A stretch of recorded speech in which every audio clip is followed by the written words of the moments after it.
आप सभी का बहुत बहुत स्वागत है GS with NPS YouTube channel पर। आज की क्लास में हम लोग जो है हिंदी के अंदर एक बहुत इम्पोर्टेंट जो है पार्ट है जिसका नाम है बच्चों विलोम शब्द। विलोम शब्द को जो है हम पढ़ने वाले हैं। इसमें मैंने जो है सभी जो है इम्पोर्टेंट क्वेश्चंस जो है जो विभिन्न परीक्षाओं में पूछे गए हैं उन्हीं को सिर्फ रखा है। तो आप लोग जो है पूरा वीडियो देखिए और इनको याद करने का जो है प्रयास कीजिए मेरे साथ में।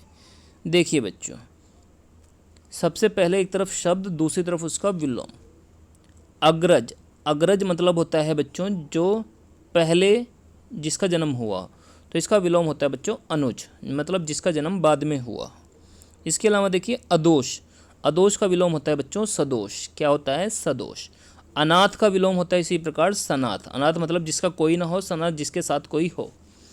अल्पायु, तो देखिए बच्चों अल्प आयु जो होता है उसका विलोम होता है बच्चों दीर्घायु। अल्पायु मतलब जिसकी आयु कम हो, दीर्घायु मतलब जिसकी आयु अधिक हो। इसके अलावा देखिए अगर पूछा जाए अल्पज्ञ का विलोम, जो कम जानता हो उसको बोलते हैं अल्पज्ञ, तो इसका विलोम होता है बच्चों सर्वज्ञ भी और बहुज्ञ भी। तो दोनों इसके विलोम हैं। सर्वज्ञ मतलब जो सब कुछ जानता हो। इसके अलावा देखिए अंत का विलोम होता है बच्चों आदि। अंत मतलब समाप्त करना, आदि मतलब प्रारंभ करना। अनुलोम का विलोम होता है बच्चों प्रतिलोम। क्या होता है अनुलोम का विलोम? प्रतिलोम। इसके अलावा देखिए अवनी मतलब होती है बच्चों धरती, तो इसका विलोम होता है अंबर। अंबर मतलब आकाश। अनुग्रह का विलोम होता है विग्रह। अर्जन का होता है वर्जन। अतिवृष्टि मतलब आवश्यकता से अधिक वर्षा का होना, तो इसका होता है अनावृष्टि मतलब आवश्यकता से कम वर्षा होना। इसके अलावा देखिए अमावस्या का विलोम होता है बच्चों पूर्णिमा। क्या होता है अमावस्या का विलोम? पूर्णिमा। इसी प्रकार जो है अज्ञ का विलोम होता है बच्चों विज्ञ। क्या होता है? विज्ञ। ये भी काफ़ी इंपॉर्टेंट है पेपर के लिए। अर्वाचीन का विलोम होता है बच्चों प्राचीन। इसी प्रकार आदि का आर्द्र का विलोम होता है बच्चों आर्द्र का शुष्क। क्या होता है? आर्द्र का विलोम शुष्क। इसके अलावा देखिए अनुकूल का विलोम होता है प्रतिकूल। आमिष का होता है निरामिष। आमिष मतलब जो मांस को खाता हो, निरामिष जो मांस नहीं खाता है। इसी प्रकार अनुराग का विलोम होता है विराग। आकर्षण का विकर्षण। आगम का लोप और आग्रह का दुराग्रह जो है विलोम होता है। इसके अलावा देखिए कुछ और विलोम यहाँ पर लिए गए हैं, सभी के सभी काफ़ी इम्पोर्टेंट हैं और इनको जो है मैंने कई जगह से जो है लेकर तब आपके लिए इसको जो है तैयार किया है। देखिए बच्चों अगला जो है अवर का विलोम अगर पूछ ले प्रवर। अमर का विलोम होता है बच्चों मर्त्य। अर्पण का होता है ग्रहण, किसी को कोई चीज़ अर्पण करना, किसी से कोई चीज़ ग्रहण करना। सुंदर का विलोम होता है कुरूप, आप लोग इससे परिचित होंगे। इसी प्रकार जो है ग्रस्त, ग्रस्त मतलब किसी चीज़ से ग्रस्त होना, तो इसका होता है बच्चों मुक्त या मुक्त हो जाना। ठीक है, मुक्त, बस मुक्त होता है इसका विलोम। गुरु का विलोम होता है लघु, शिष्य नहीं होता है, इसको आपको ध्यान रखना है। इसके अलावा देखिए दक्षिण का विलोम होता है वाम। क्या होता है बच्चों? वाम, दक्षिण का विलोम। इसी प्रकार देखिए अर्थ का विलोम होता है, अर्थ का विलोम होता है बच्चों इति। अर्थ का विलोम होता है इति। उपकार का होता है अपकार। इसी प्रकार उत्कर्ष का विलोम होता है अपकर्ष। क्या होता है? अपकर्ष। इसके अलावा देखिए उग्र का विलोम होता है सौम्य। उग्र मतलब कोई उग्र स्वभाव का हो और कोई सौम्य स्वभाव का हो, मतलब सरल स्वभाव। उपसर्ग का विलोम होता है प्रत्यय।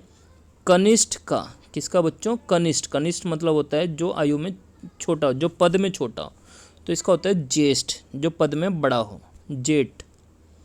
खगोल का होता है भूगोल। ग्रस्त का हो जाता है मुक्त। निर्मल का हो जाता है मलिन। निर्मल मतलब स्वच्छ, मलिन मतलब दूषित।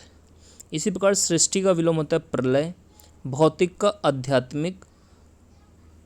हस्व का दीर्घ हो जाता है, ये आपने संधि जो है स्वर और व्यंजन के अंदर पढ़ा होगा जो है, ठीक है। इसके अलावा श्री गणेश का हो जाता है बच्चों इतिश्री। श्री गणेश मतलब प्रारंभ करना, इतिश्री मतलब समाप्त करना। ऋजु मतलब होता है बच्चों सीधी रेखा। वक्र मतलब होता है तिरछी रेखा, वक्र।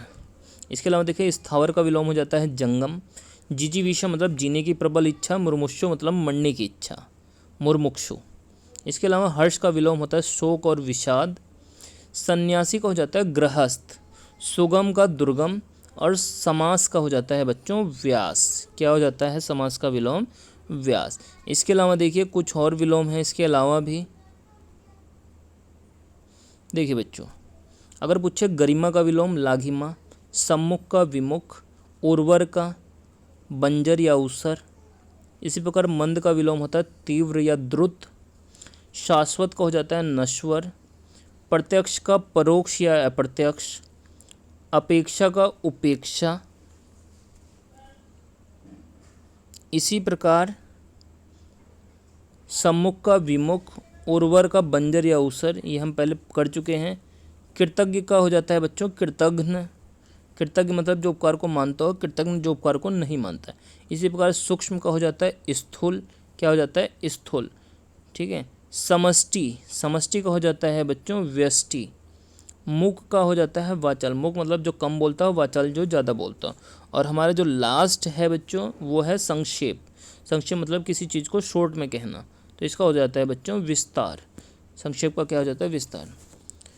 तो आप लोग जो है, ये हमारी आज की क्लास थी। आप लोग जो है कमेंट करके बताइएगा आपको ये क्लास कैसी लगी, और आप अगर और भी इस प्रकार की क्लास चाहते हैं तो आप लोग ज़रूर बताइएगा जो है, जिससे मैं आपके लिए जो है इस प्रकार की और क्लास लेकर आ सकूँ। और अगर आपको वीडियो अच्छी लगी है लाइक कीजिए, शेयर कीजिए और चैनल को जो है सब्सक्राइब कर लीजिए।